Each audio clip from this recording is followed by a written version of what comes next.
Even though robbing a bank would be much faster, the robbers chose to target ordinary people's pensions. They arrived at a pension trust management company. With heavy firepower, they ordered everyone to raise their hands and move into the conference room one by one. However, there is always someone who wants to play the hero. A Sig Sauer MPX-K. You fire that off in here, and everyone will hear it from the 5th floor to the 10th. You're not stupid enough to shoot that in here. I doubt you even bothered loading it. We don't have to fire our guns to kill you with them.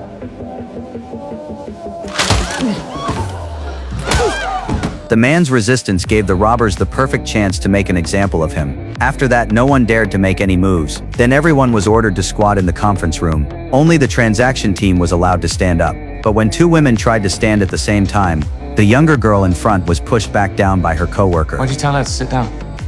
It's her first day. She's an intern. In the end, 4 employees stood up. The robbers picked 2 of them and ordered them to return to their desks. The leader then took out a USB drive. He told Frank to load the data into the trading system, but when Frank plugged in the USB, the numbers on the screen froze him instantly. The total transaction amount reached £40 billion. That was almost all the liquid funds the company had. But this money did not belong to the company. It belonged to countless ordinary people's pensions. You should know that in Money Heist, they occupied the mint for 13 days and only printed 24 billion euros. Facing such a huge amount, Frank instinctively wanted to refuse, but a cold gun was instantly pressed against his head. In extreme fear, Frank tremblingly submitted the transaction request. The next step required approval from authorized executives. The robbers seemed to know the process very well. They accurately selected 3 people with permission and forced them to sign. After the signatures, the transaction order was quickly sent to the custodian bank. Since the company account had no actual funds, all the money was transferred by the custodian bank, so the bank would definitely call to verify. The leader ordered Frank to answer and warned him not to play tricks or send signals. But at the moment the call connected, Frank's mental defense completely collapsed. He could not speak at all. Elsa had to take the phone instead. Hello? Sorry, Zara? All right, Warren. Luke has just nipped to the loo. You all right? Yeah? You alright?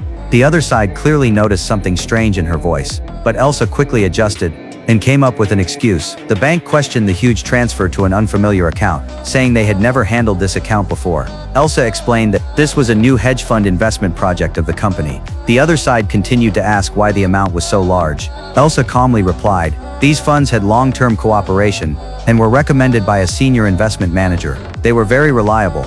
This explanation finally removed the bank's doubts. They said the transfer would be completed soon, but the funds usually take 15 to 30 minutes to arrive. The robbers had to wait until the money was confirmed, otherwise everything would fail. During this tense wait, a man in the conference room got a bad idea. He secretly pulled open the curtain and desperately made distress signals to the building across, but he was quickly discovered.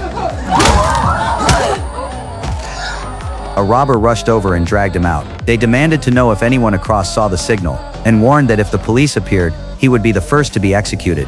But under extreme fear, the man still denied that anyone saw him. The robbers clearly did not believe him. This meant they might have to leave immediately, but if they left now, the bank could cancel the transfer at any time. All their efforts would be wasted. Just as the leader was weighing the decision, a subordinate suddenly discovered that several people in the opposite building were indeed watching, and even seemed to be making phone calls. 4 minutes had passed since the man made the signal. They had to leave immediately. Just when the leader could not decide, another subordinate ran over excitedly and reported that the money had arrived. This was incredible news. The robbers immediately collected their gear and escaped. When the police arrived, the robbers were already gone, and the robbery quickly made the headlines. A full £40 billion was stolen, meaning tens of thousands of people would lose their pensions. The police immediately questioned all employees. As the one who executed the transfer, Elsa was naturally interrogated as a key suspect. She gave the officers everything she knew, but none of it seemed very useful. Just as Elsa was about to leave, she accidentally heard a conversation outside the restroom. Was it obvious? The word was an inside job. Inside job? Yeah, they knew everything about our operation. About protocols, how our trade management system works, investment committee sign up, custody bank, all of it. And someone must have told them. So you think it's one of us? Makes sense, right? I mean, how else could they do it? Well, if one of us was involved, that's horrible. Yeah, but 4 billion though, split what, 8-9 wins? It's $500 million each. Wouldn't you? Yeah, whoever turns up tomorrow in a Ferrari. Or doesn't turn up at all. Unexpectedly, a strange smile slowly appeared on Elsa's face.